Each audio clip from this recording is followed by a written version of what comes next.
You are watching ColdFusion TV.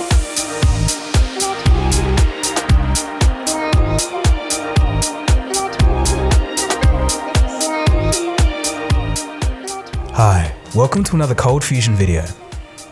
From an outside perspective, it would seem that in recent times, Apple has been stagnating a little bit. But what's actually happening?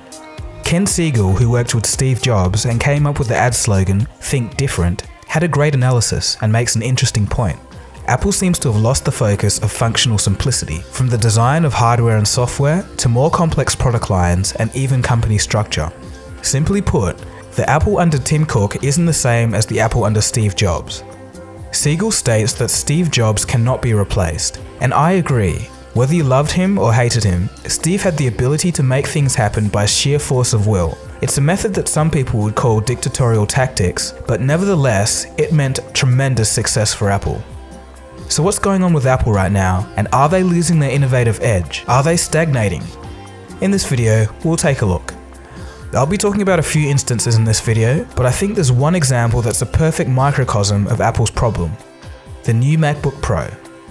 As a disclaimer, this is all my opinion, and I'm just stating the facts and evidence to back it up. Let's get into it. So, with the 2016 MacBook Pro, Apple has taken out some very useful ports like the SD card reader, which is a disaster for video editors.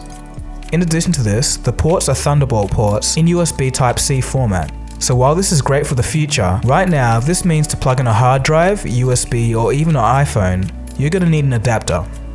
Yes, the new MacBook Pro has a great design, and there have been improvements in performance and display, but removing functional ports, this kind of behavior from Apple is almost like arrogance through design, and it's starting to plague all of Apple's products. The products are getting thinner and lighter at the expense of features that many customers actually found useful. Einstein once said, "Things should be as simple as possible, but no simpler." And of course, he's right. You can safely apply this concept to industrial design. A product should be as functionally simplistic as possible, but once you make it simpler than that threshold, it actually becomes more difficult to use. In this case, more adapters and more dongles. And this isn't the first time. Remember the single USB port on the MacBook last year? That was almost an insult to prospective customers. And there's no reason to talk about the missing headphone jack in the iPhone 7.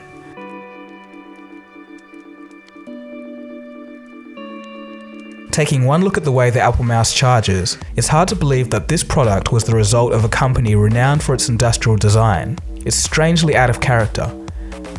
And the same goes for the iPad Pro and the way the Apple Pencil charges. Again, out of character, and not much more needs to be said. And yet again, the same thing for Apple's iPhone charging case. The battery hump is huge, and they could have just flattened out the battery to cover more area and make it thinner. It almost seems like they didn't think it through.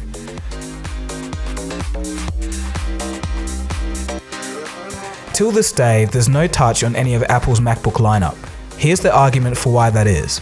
At Apple, we build prototypes around all sorts of ideas, so we certainly explored the topic deeply many years ago and had working models, but decided that it really was a compromise, that for a device that you hold in your hand like a phone or a tablet, it's very natural to rest your hand on the tablet and work that way. We think touch is at its best. Grafting touch on something that fundamentally was designed around a precise pointer really compromises the experience. So there you saw Craig Federighi state that a UI designed for a pointer wouldn't work well with touch.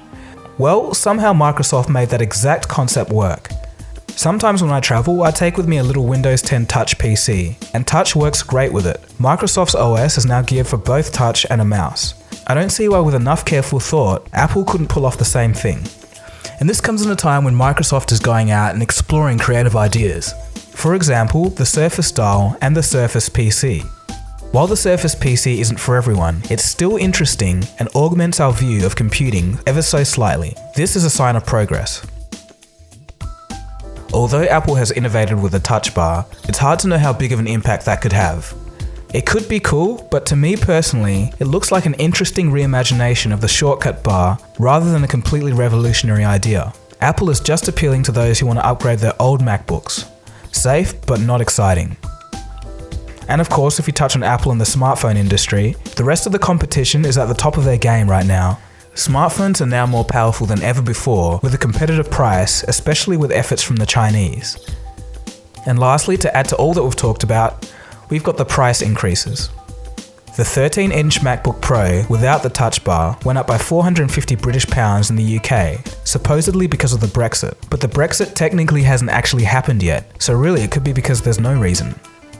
It's even worse for the 15-inch model. It went up by $400 and a whopping £750 in the UK. In this global economic climate, Apple seems to be a bit out of touch with their pricing. So in conclusion, the answer is yes. Apple is starting to lose their magic. It appears that they're leaning on their legacy and brand image to sell products, but they can't do this forever. Consumer sentiment is slowly changing.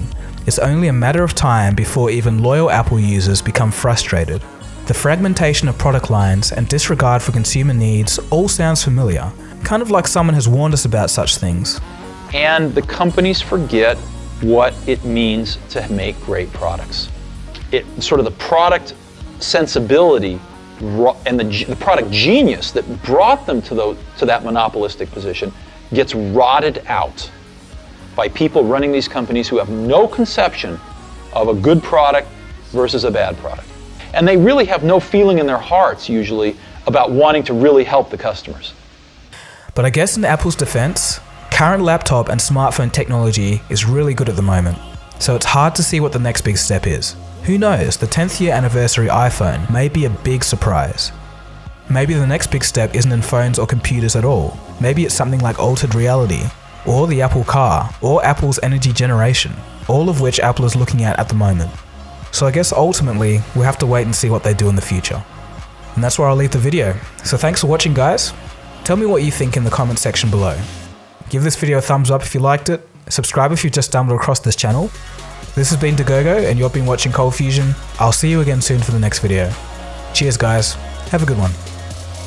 ColdFusion. It's new thinking.